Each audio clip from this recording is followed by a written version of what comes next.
Hi, and welcome to this next video. This is the first video in the 7 skill sets that you need to have to become a network marketing professional. And this first one here is finding prospects. Again here, if you look at the honeycomb model, which is our blueprint model, this is all about giving you more knowledge and therefore part of the education element. Again here we also have Eric Worre to be conducting this for us because he is the best in it and he's the guy who actually wrote the book himself, so why not listen to him again. And here's his first skill sets we plucked out of his course that is really a tremendously long course that we have taken some additional steps out of. So here we go. Let's let Eric go on with skill set number 1, finding prospects. Finding prospects. I was shocked to learn that this was a skill. I didn't know this was a skill. Isn't it kind of interesting to think of it as a skill, finding prospects? I thought this was like a natural resource. You either had it or you didn't. People won't join network marketing because they don't think they what? Know anybody. It's not about a natural resource, it's about a skill. People think, well, if you know a lot of people and if you're influential, well then network marketing is yours. But if you don't know a lot of people and you're not influential, you can't succeed. This is a skill, it's not a natural resource. It's a skill. Learning how to find prospects. So here's what posers do. They make a mental list. They think of some people. 80% plus start here. They make a mental list. Yeah, I know I should write it down, but I got it. It's right here. It's right here. I got it. Everything I need, it's right here. You're not the boss of me. Back off. Amateurs make a written list.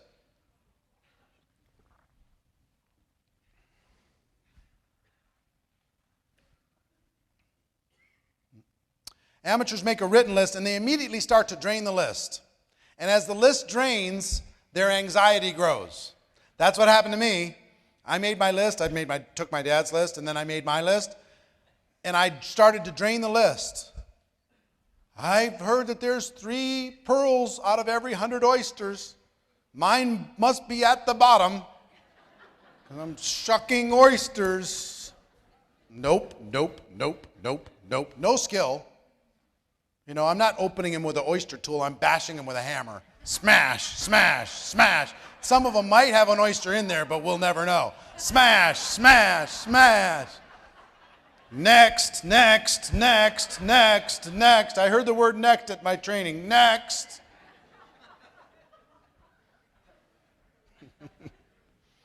Smashing in every direction. Hulk smash. That's what amateurs do. They go through the list and their anxiety goes, I'm going to run out. And when I run out, I'm done. It's over for me. Guess I just didn't know enough people. 7 billion on the planet, but guess I just didn't know enough. It never dawned on me that this was a skill until probably 3 years in. It never dawned on me that here's what professionals do. They create what I call an active candidate list. It's not a list that they build and they start to drain. A lot of people have big problems with network marketing because of warm market. Oh, I don't want to talk to my friends. I want to talk to my family. Code word, I've done this before and they're not going to accept me. Right?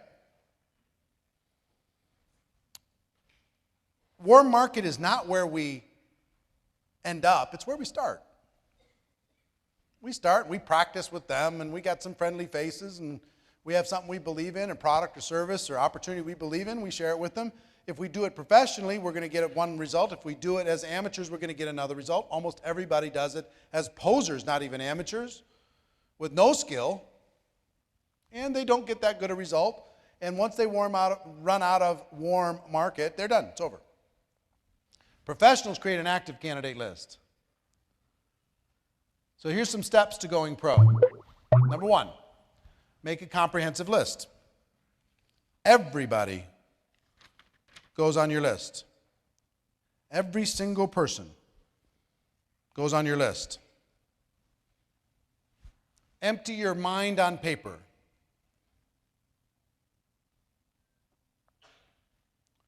They go find every list they can possibly find.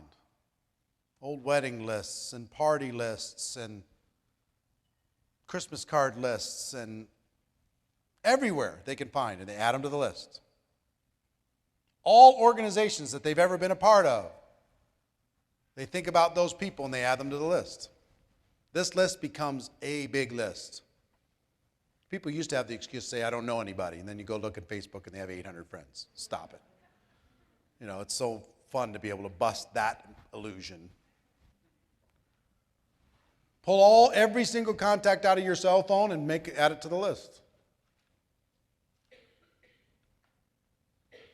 Back in the day, if somebody created a list of 200 people, that was a big deal. Now every one of your kids has a list of 200 on their cell phone. Go into your email, pull all the people that you know in your email, add them to your list. Then go to social media, and don't be a poser or an amateur, but add the people that you actually have and some interaction with to your list. People you'd say, they're a friend. They're not just somebody that I don't know because I really, really wanted to max out my friend list at 5,000, so I started adding everybody.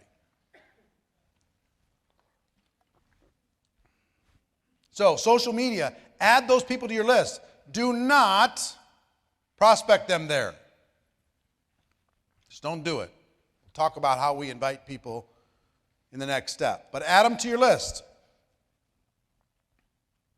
Next, after you've made your comprehensive list, this is just step one. If this was taught in a college course and you were going to be graded by how many people you had on your list and you really needed the grade, how many people could you have on your list? I mean, come on.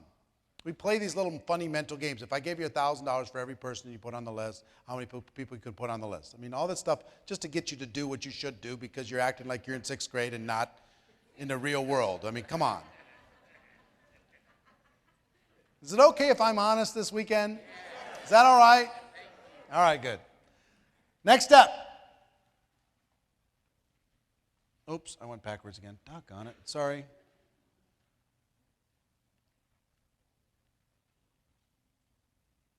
Totally my fault. Next step. The second degree of separation. This is a trick I learned a long time ago. Have you heard about the 6 degrees of separation, that basically you're 6 relationships away from everybody in the world? You know somebody who knows somebody who knows somebody who knows somebody who knows somebody who knows somebody who knows any other person. I don't know if that's actually true.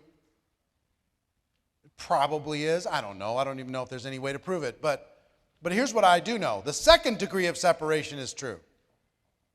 If you make your list, and now you've got your completed list, and here's the discipline. Look at that list, and if Mike's on the list, say, okay, who does Mike know? And if you can name anybody that Mike knows, that means you know them. See what I'm saying? The second degree of separation. So I go to Janice, I think about Janice, I say, well, who does Janice know? Well, she knows this person, this person, this person. Oh, well, that means I kind of know him too. So it opens up a different part of your brain. The second degree of separation. Look at your list, think about the people they know. Next is constantly expand your list. Constantly expand it.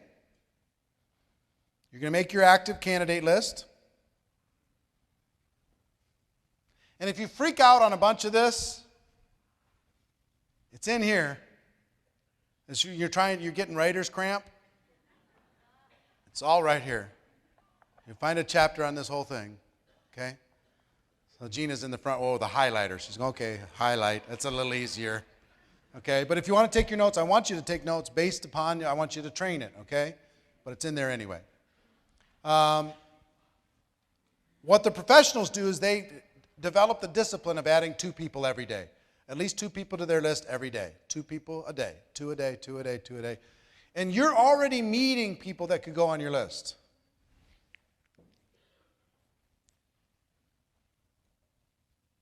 Everybody goes on your list. One of the greatest disciplines, Harvey Mackay, the author of Swim with the Sharks Without Being Eaten Alive, he's a good friend of mine. I've done a couple interviews with Harvey.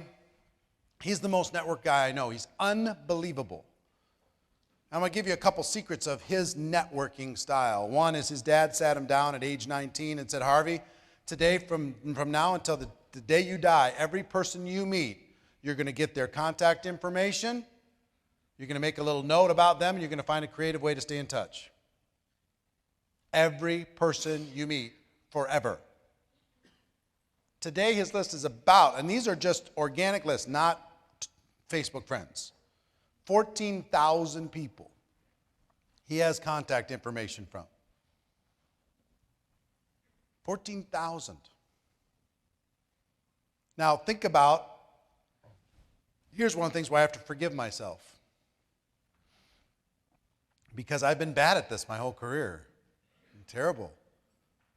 If I would have started at age 23, with how many hundreds of thousands of people I've met, people who've moved on, their company blew up, something happened, but if I would have stayed in touch, the opportunities would be, I'd be earning millions a month. Just from the relationships, just with a creative way of staying in touch over the course of 25 years. Here's the good news, you can start right now. You know, if you start right now, this is a core skill. What you have to do is raise your awareness and pay attention. That turns into 600 people a year, 3,000 people in 5 years. Just 2 a day. But does it work? Yes. Staying in touch in a creative way, in a friendly way, not necessarily recruiting them every time you talk to them. Is that creative? Yes. Now I'll tell you the other thing that Harvey does. He is a true networker in the sense that he's a true friend. You know what Harvey tries to do, because he learned, I don't know if he learned this, but he shares this with his buddy Lou Holtz, his best friend. If you meet Lou Holtz or if you meet Harvey Mackay, their entire thought process is, what can I do for you? How can I help? I've got some influence. I got this. I got that. Can I help you? So when we were struggling with some immigration issues with our son, who we finally got approval on, called Harvey and said, Harvey, would you help? Just as, you know, is there anything you can do? Harvey went to work. Harvey called senators. He got government officials on the phone. He called the biggest fundraisers in the state and said, I need your influence. Now, that process wasn't actually even successful because there were some laws involved with the way everything happened. But I'll never forget it. Never forget it. If Harvey wants something from me, he's got it. Done. Wants me to promote his book? Promoted. Consider it done. He's my friend, man. So if you look for ways that you can contribute to other people's lives instead of just recruiting them all the time on your list, you will become one of the most influential people in the world. People will not only just be asking, but they're looking for opportunities to give. And Harvey does this, and he never keeps score. He never in his mind says, well, you know, you didn't really pay me back for last time. Never keeps score. He just looks for opportunities to serve. And he serves higher and higher influential people. When they wanted to create the Mall of America, he was the guy who came in and helped. When they wanted to, hire high-level people for the University of Minnesota, he's the guy who came in and helped. I mean, he's served on so many charitable boards, and this, in about 3 weeks, he'll be standing in front of Target in downtown Minneapolis, ringing the bell for the Salvation Army, 80 years old, ringing the bell with his little tin cup at 20 below zero. Because that's what he does. So think about going pro and adding people to your list and then contributing to their lives. You with me? All right, so let me summarize here. 1, network on purpose. Oh, I'm sorry, there's one more thing before I summarize. The 4th area is the network on purpose. Don't hide, get out there. Decide to become a citizen of the world. Get out there, meet some people, shake some hands, say hello. One of the exercises that we did in the last 2 years, and I can't do this year, I wish I could, I can't do it. Here was the exercise that we did during the lunch break, is we gave people a scavenger hunt form. And we had people pair up with somebody they didn't know. And the scavenger hunt form was filled with different kinds of people. You had to find a mother with 7 children. You had to find somebody who owned a horse. You had to find somebody who owned a Lamborghini. You had to find somebody who was a millionaire. You had to find all these 30 different things. One was an astronaut. You had to find an astronaut. And you got 2 hours, ready, go. And we did this down on the strip. So you can go out in the street. People went out in the streets. They went everywhere like crazy, just finding out that if you get out there, you could just say hi to people and have fun, and it's fun. You have a good time. And we had, 4 people that had 29 and 1 or 2 people that had 30? They found an astronaut. Are you crazy me? It's like, what the heck? In 2 hours, could you create a game and go meet 200 people in 2 hours like they did? And all they did, let me tell you something, all they did is they brought their list out and said, hey, I'm involved in something, we're having fun, I've got this event, do you meet any of these criteria on this list? And the person would say, well, yeah, I'm that one. Will you sign it to just prove that you did it, that you were the one? Yes, okay, I'll sign it. Could you not play a game with your organization, say, we're going to go out, and I've got to prove that I met 100 people and I made friends with 100 people over the course of one weekend. Would you be one of my 100? Will you put your email address and I can just stay in touch? Let you know how I did. Hey, could you play around with this and network on purpose? Yes, the answer is yes. That exercise shocks people. The reason why I can't do it here is we're at the Green Valley Ranch and the hotel would kill me. Down there, people could get out of the hotel. When we did it at Monte Carlo, it lasted about a half an hour before everybody said, hey, out on the street, you crazy people. Because, we were hitting every blackjack table, hold on, every restaurant, the whole deal. So don't hide, get out there. Have some fun. Join a new gym. Start a new hobby. And don't just start it and just say, hey, I'm glad to be on the bowling league. I want to share an opportunity with you in our first game. I'm saying get out there and live a bigger life. When the time is appropriate, professionally, you can let people know. But here's what I do know. If you make friends, friends know what the other friends do without you having to pitch it. They know. They'll say, how's this working? What's going on? What are you doing?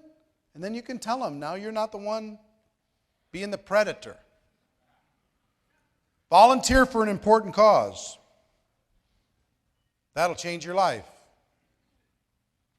And when I say volunteer, I don't just mean, go do, meals for kids or something and you fill up some meal bags to go through this exercise. I'm saying volunteer your influence.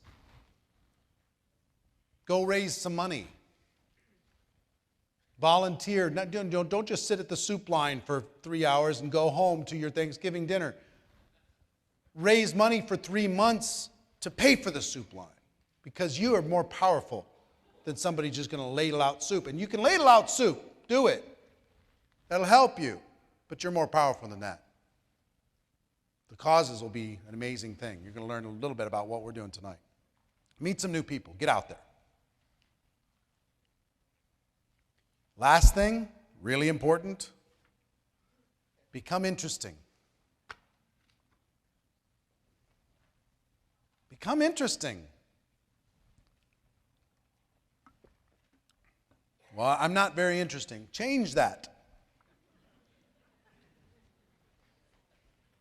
Become more fun. Become more interesting. Become a little bit more outgoing.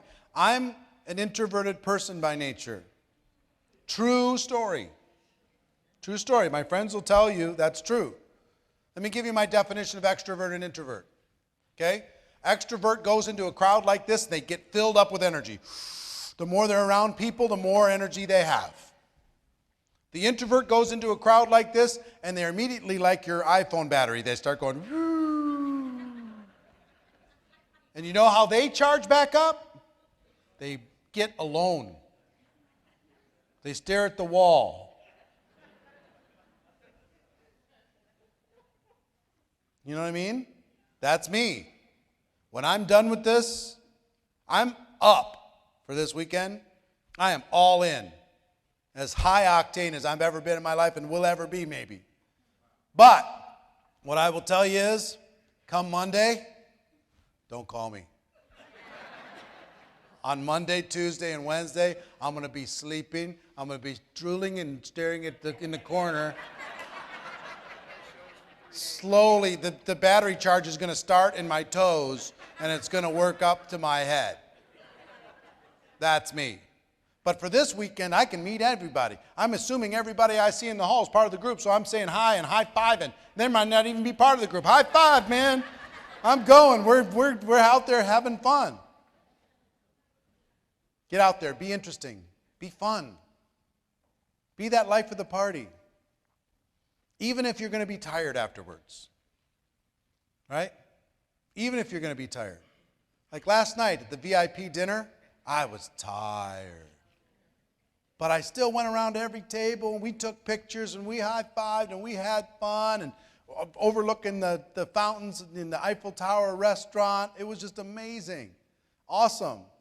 But I needed to go back to my room and stare at the fireplace for a little bit. Last night, I really did. Marina's like, you okay? I'm like, I'll be okay. I'll get there, because it was 12 hours. 6 hours on Wednesday, 6 hours on Thursday, plus 3 hours last night. Battery was a little empty, but now I'm good, good to go. So become interesting, become fun. Go get out there. Now,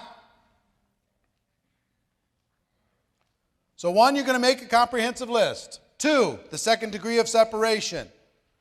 3, constantly expand your list. And 4, network on purpose. Network on purpose. Got it? This is a skill.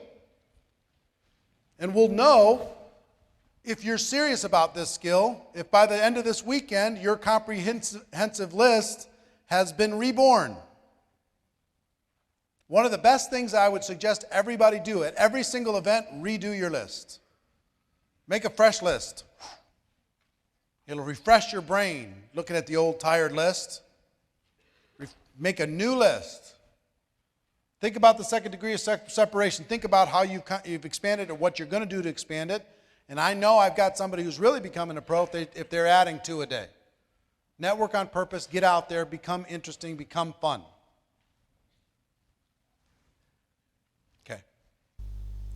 That was actually the first set of the 7 skill sets that you need to do to become a network marketing professional. And you can now take this video off, which was GoPro video number 1, skill set number 1, and get ready to go on to the next one, which is the second video, inviting prospects. You can find them all on Networkers Go Pro as usual under the training video sessions. Okay, talk to you soon.